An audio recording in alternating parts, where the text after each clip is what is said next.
The following story has been brought to you by StoriesToInspire.org. The Gemara tells us that every person is considered like an entire world, and therefore any casualty in Klal Yisrael is a major tragedy.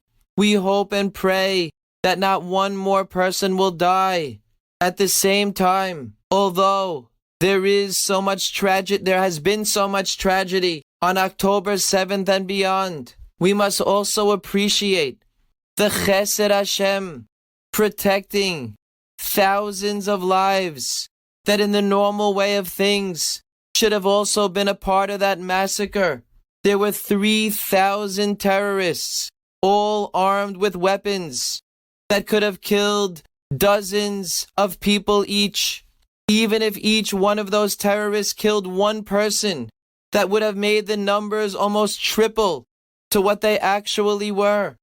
Even amidst the chaos and horrors, Hashem was there, protecting those whose lives were meant to continue. In Ofakim, the terrorists got to a shul with 500 people praying, and nobody there had any ammunition. However, instead of entering that shul, they turned around and went to Mishor HaGefen, a neighborhood 4 minutes away, a place where a lot of policemen live. That was the first place that the group of 40 fully armed terrorists had confrontation. And Baruch Hashem, the police there were able to fight off the terrorists, and they never went to that shul. Afterward, maps were found in the terrorists' clothing showing that the shul was actually their number one target there. I heard a similar story with over 500 boys in a yeshiva also being saved in a miraculous way. One of the Golani soldiers said that they were only 30 people with just one cartridge each, and they were able to kill over 100 terrorists who were fully equipped with ammunition. Not one bullet of theirs missed its target. Each one hit a different terrorist in the head. As well, during the dangerous fighting in Gaza, the soldiers have reported numerous miracles that they have witnessed with their own eyes. One of the commanders wrote to his father that they are seeing Hashem openly. The enemy is throwing grenades at us and they aren't exploding, he said.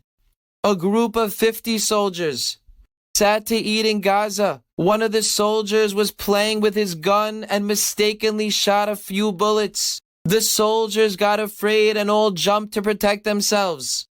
Then they looked around and saw that the accidental bullets ended up killing a terrorist who had just come out of a nearby tunnel. There are numerous other stories circulating, each one more miraculous than the next. Hashem is involved every step of the way. No terrorist has any power. Only Hashem decides what happens. We don't understand why anyone has to die. Hashem has calculations that take into account the entire history of the world and beyond. We are only guests here for a small pocket of time, and we are so thankful that we are always in His hands. Although we mourn the death of every individual, we are also so thankful for all of the miracles and Yeshuot that Hashem is giving us. And may we see them culminating in the coming of the Mashiach and the Geula Shelema Bekarov. Have a great day. Enjoyed this story? Come again. Bring a friend. StoriesToInspire.org